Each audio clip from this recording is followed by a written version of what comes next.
আজকে আমি আপনাদের জন্য নিয়ে এসেছি ডাঁটার এক ভিন্ন ধরনের রেসিপি। আশা করি আপনারা ডাঁটার এর আগে বিভিন্ন ধরনের রেসিপি খেয়ে থাকবেন, কিন্তু ডাঁটাটাকে একবার এইভাবে বানিয়ে দেখুন, খেতে হয় দুর্দান্ত, আর ভাত পাতে খেতে অপূর্ব লাগবে। বাই দ্য ওয়ে, আমি মৌ, আপনাদের সকলকে আমার চ্যানেলে স্বাগত। এই রেসিপিটি বানানোর জন্য গ্যাসে কড়া নিয়ে নিয়েছি, গ্যাসের ফ্লেম লোতে রেখেছি। এবার এতে দিয়ে দিয়েছি কয়েকটা পিনাট বাদামটা হালকা ড্রাই রোস্ট হয়ে গেলে দিয়ে দেবো ছোলার ডাল দিয়ে ছোলার ডালটাকেও হালকা করে ড্রাই রোস্ট করে নেবো। 2-3 মিনিট ড্রাই রোস্ট করার পর এতে আমি অ্যাড করে দেবো কিছুটা পরিমাণে ধনে, 1 চামচ মতন ধনে দিয়ে দেবো। ধনে দিয়ে ধনেটাকেও একটুখানি ড্রাই রোস্ট করে নেবো। ধনেটা ড্রাই রোস্ট হয়ে আসলে এতে অ্যাড করে দেবো কিছুটা পরিমাণে কালো সর্ষে দিয়েও এটাকে খুব ভালোভাবে ড্রাই রোস্ট করে দেবো। একদম শেষে এতে অ্যাড করে দেবো পোস্ত। আমি ধনে, সর্ষে, পোস্ত সব 1 চামচ মতো ব্যবহার করেছি। ড্রাই রোস্ট হয়ে গেছে, গ্যাসের ফ্লেম অফ করে দেবো। এবার মিক্সি ব্লেন্ডারে এটাকে নিয়ে নেবো। ঠান্ডা হয়ে গেলে এটাকে গুঁড়ো করে নেবো। দেখুন গুঁড়ো করে নিয়েছি। প্রথমে শুকনো গুঁড়ো করে নিয়েছি, তারপর জল দিয়ে এরকম একটা ফাইন পেস্ট তৈরি করে নেবো। এবার একটা চপার মেশিন নিয়েছি, তাতে নিয়ে নিয়েছি 3-4টে কাঁচা লঙ্কা, আর নিয়ে নিয়েছি কিছুটা পরিমাণে পেঁয়াজ ও কাঁচা লঙ্কাটা এই চপিং মেশিনে দিয়ে একদম রাফলি চপ করে নেব। আপনি যদি আমার চ্যানেলে নতুন হয়ে থাকেন তাহলে আমার চ্যানেলটি সাবস্ক্রাইব করা অনুরোধ রইল, আর পাশে থাকা বেল আইকনটি অবশ্যই প্রেস করে দেবেন। আমার ভিডিও সর্বপ্রথম নোটিফিকেশন আপনি পেয়ে যাবেন।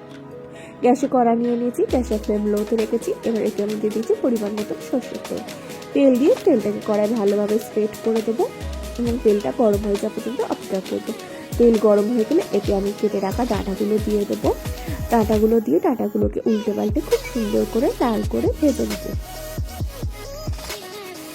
ডাঁটাগুলো আমি খুব সুন্দর করে লাল করে ভেজে নিচ্ছি। এটাকে উল্টে পাল্টে খুব সুন্দর করে লাল করে ভেজে নেব। আপনারা বাড়িতে অবশ্যই এই পদ্ধতিতে ডাঁটাটা বানান, এটি দুর্দান্ত টেস্টি হয়। আমার চ্যানেলে ডাঁটার আরও বিভিন্ন ধরনের রেসিপি রয়েছে, তার লিঙ্ক আমি ডেসক্রিপশনে দিয়ে দেবো।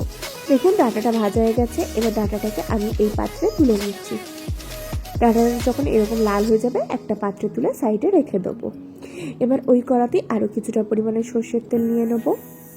এবার তেলটা গরম হয়ে গেলে ওতে আমি দিয়ে দেবো 1 চামচ মতন জিরে, আর দিয়ে দেবো কিছুটা পরিমাণে হিং।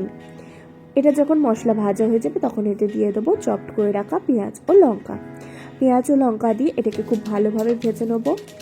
ততক্ষণ পর্যন্ত ভেজে নেবো যতক্ষণ না এর কাঁচা ভাব চলে যাচ্ছে। এর কাঁচা ভাব চলে গেলে এতে আমি অ্যাড করে দেবো আদা বাটা ও রসুন বাটা দিয়ে এই মশলার সাথে খুব ভালোভাবে কষিয়ে নেবো। মশলাটাকে খুব ভালোভাবে কষিয়ে নেবো। এইভাবে আমি অলমোস্ট 3 থেকে 4 মিনিট খুব ভালোভাবে মশলাটাকে কষিয়ে নেবো। অলমোস্ট 3-4 মিনিট কষিয়ে নিয়েছি, মশলাটা খুব সুন্দর ভাজা হয়ে গেছে। এবার অ্যাড করে দিচ্ছি একদম ছোটো ছোটো করে চপড করে রাখা টমেটো দেওয়ার সাথে সাথে এতে আমি পরিমাণ মতো নুন অ্যাড করে দেবো, তাহলে টমেটোটা খুব তাড়াতাড়ি মেল্ট হতে শুরু করবে। সমস্ত মশলাটাকে আরও 3 থেকে 4 মিনিট খুব ভালোভাবে কষিয়ে নেবো। টমেটোটা যাতে তাড়াতাড়ি গলে যায় বা মেল্ট হয়ে যায় তার জন্য আমি এটাকে 2 মিনিট ঢাকনা চাপা দিয়ে দেবো। 2 মিনিট পরে ঢাকনা সরিয়ে নেবো, নিয়ে এটাকে আবারও কষিয়ে নেবো।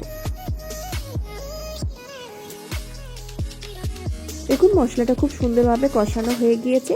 এবার এতে আমি এক এক করে অ্যাড করে দেবো হলুদ গুঁড়ো, দিয়ে দেবো লঙ্কা গুঁড়ো,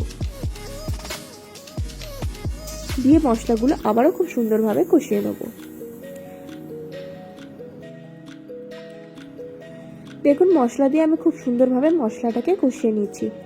মশলাটা খুব সুন্দরভাবে কষানো হয়ে গেছে, মশলা থেকে তেল ছেড়ে দিয়েছে। মশলা যখন তেল ছেড়ে দেবে তখন তৈরি করে রাখা মশলার পেস্টটা এতে দিয়ে দেবো। মশলার পেস্টটা দিয়ে আবারও এই মশলার সাথে সমস্ত মশলাগুলোকে কষাতে থাকবো। দেখুন আমি খুব সুন্দরভাবে কষিয়ে নিচ্ছি। এইভাবে অলমোস্ট 3 থেকে 4 মিনিট কষিয়ে নিতে হবে। দেখুন মশলাটা খুব সুন্দর কষানো হয়ে গেছে, মশলা থেকে তেল ছাড়তে অলরেডি শুরু হয়ে গিয়েছে।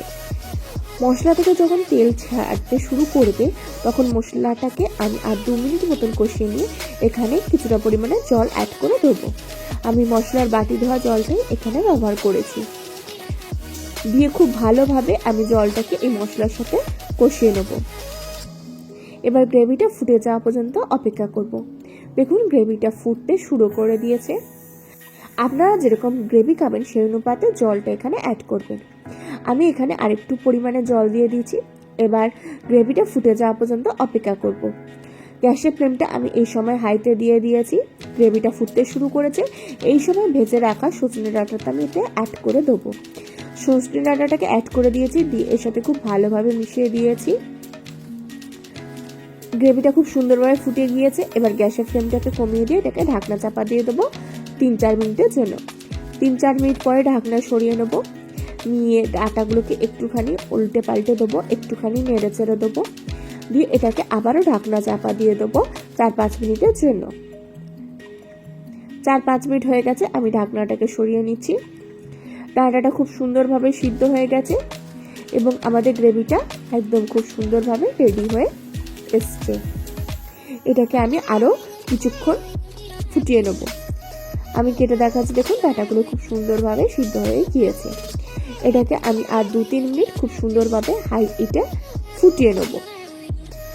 2-3 মিনিট আমি এটাকে হাই হিটে ফুটিয়ে নিয়েছি, তৈরি হয়ে গেছে। এবার গ্যাসের ফ্লেম অফ করে দেবো এবং এটাকে গরম গরম পরিবেশন করে দেবো ভাতের সাথে। দুপুরবেলায় গরম ভাতে যদি এরকম একটা রেসিপি থাকে তাহলে কোনো কথা হবে না, এটা দিয়ে একতলা ভাত নিমেষে শেষ হয়ে যাবে।